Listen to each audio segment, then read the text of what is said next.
Assalamualaikum warahmatullahi wabarakatuh. Perkenalkan, nama saya Agung Setiawan Pratama dari kelas 2C.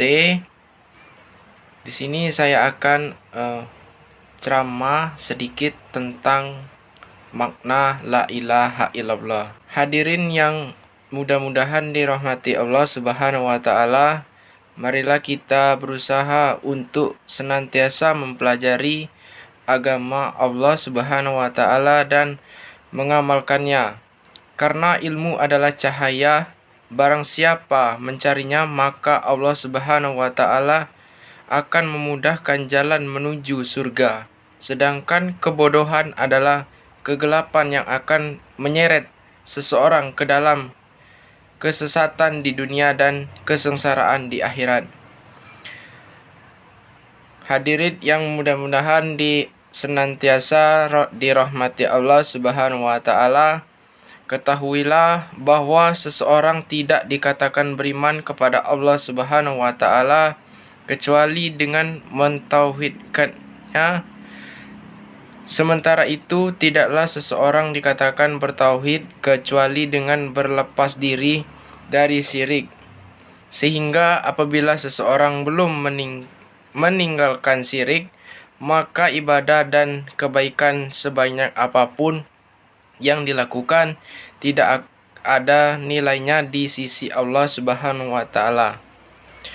Hal ini sebagaimana yang disebabkan di dalam firman-Nya yang berarti, dan kami hadapi segala amal yang mereka kerjakan, yaitu amal orang-orang yang tidak beriman, lalu kami jadikan amal itu bagaikan debu yang berterbangan. Quran Surat Al-Furqan 23.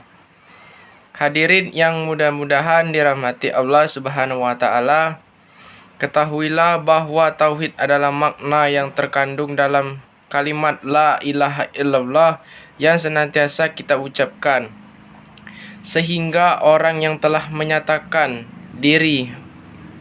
dirinya bersaksi dengan kalimat ini harus mentauhidkan Allah Subhanahu wa taala, yaitu dengan mengarahkan seluruh bentuk ibadahnya hanya kepada Allah Subhanahu wa taala, dan harus meninggalkan segala peribadatan kepada selainnya.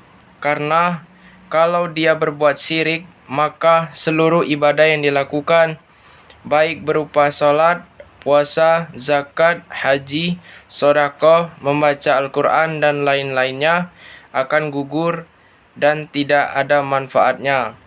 Hal ini sebagaimana terekam dalam firman Allah Subhanahu wa taala yang berarti, seandainya mereka mempersekutukan Allah, niscaya lenyaplah dari mereka amalan yang telah mereka kerjakan.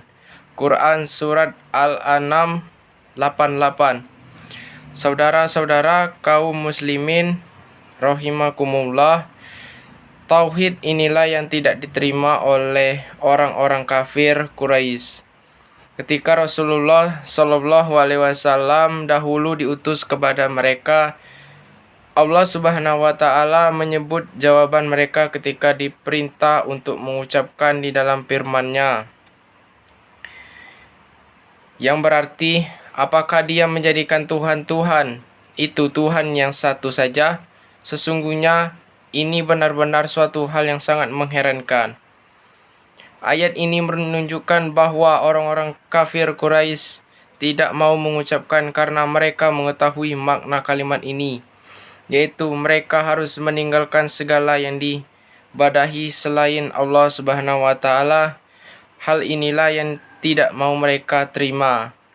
Hadirin yang mudah-mudahan senantiasa dirahmati Allah Subhanahu wa taala, maka sungguh sangat memprihatinkan ketika ada seorang muslim yang tidak mengetahui makna la ilaha illallah. Apa kelebihannya dari kafir Quraisy? Apabila dia mengucapkan kalimat yang agung ini namun tidak mengetahui maknanya, maka dari itu wajib bagi kita semuanya untuk memahami dan mengamalkan kandungan kalimat la ilaha illallah ini. Janganlah kita menyangka bahwa kalimat ini cukup dan sudah bermanfaat dengan hanya diucapkan saja dan tidak perlu dipahami maknanya? Bukankah dahulu orang-orang munafik juga mengucapkan di hadapan Rasulullah Shallallahu Alaihi Wasallam, namun di mana akhir keberadaan mereka? Allah Subhanahu Wa Taala menyebutkan bahwa mereka nanti akan dimasukkan ke dasar api neraka. Nas'alullah as-salamah.